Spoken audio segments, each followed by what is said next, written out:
Halo, assalamualaikum warahmatullahi wabarakatuh. Oke, kita masuk ke materi pertama ya. Materi pertama di struktur data adalah materi searching dulu. Jadi sebelum kita belajar macam-macam struktur data yang linear dan non-linear, kita pelajari dulu searching.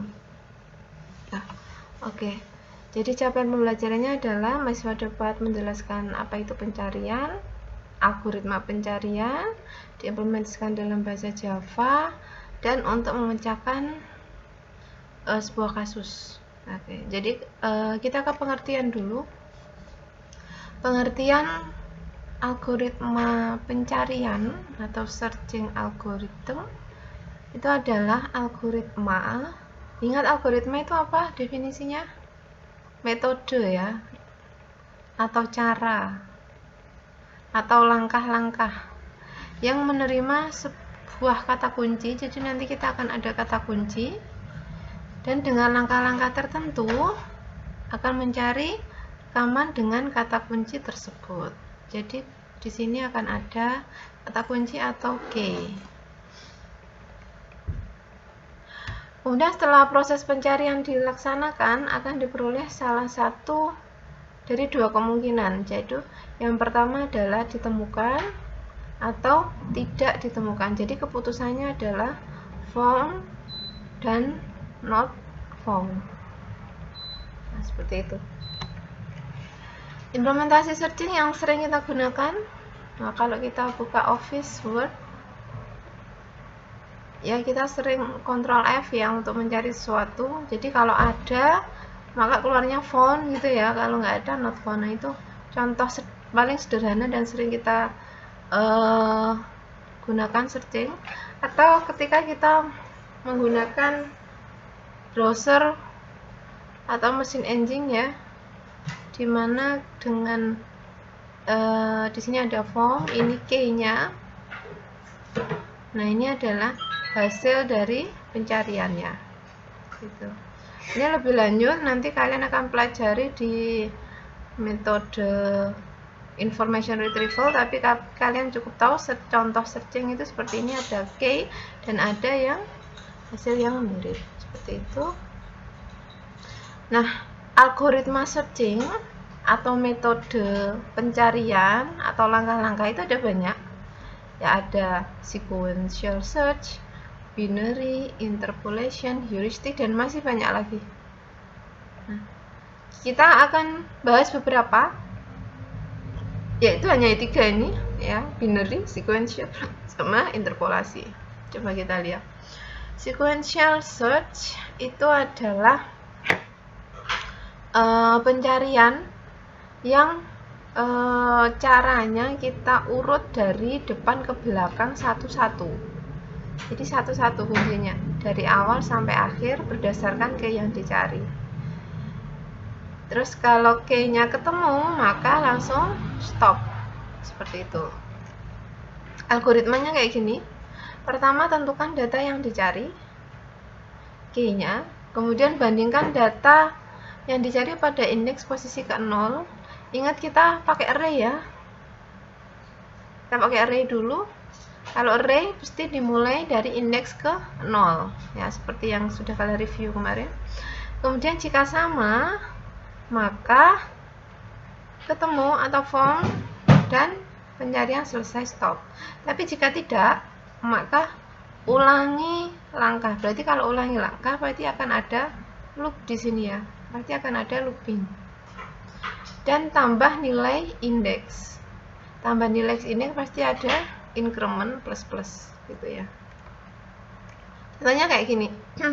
Ini adalah contoh kasus sequential search mencari si hijau. Nah ini hijau ya. Kita punya data ini, anggaplah ini data. Ada biru, oranye, dan seterusnya. Kita mulai dari data ke 0. Kalau ini data, kita kasih nama kayak gini ya. Ini data 0, ini data 1, data 2, data 3, data 4,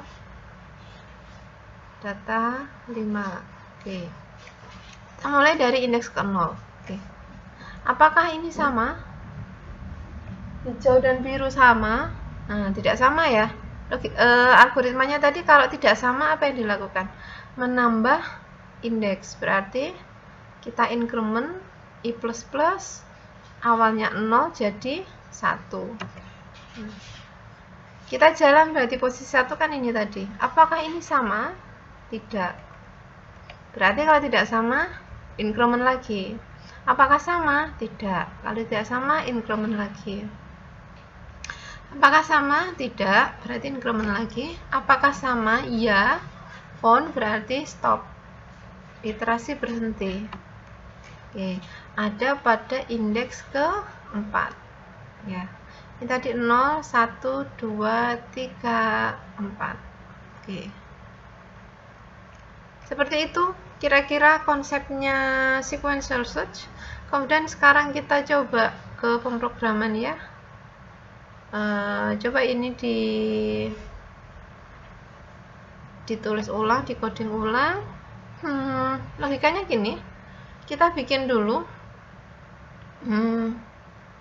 metode. Nah, ini metode ya. Metode namanya cari.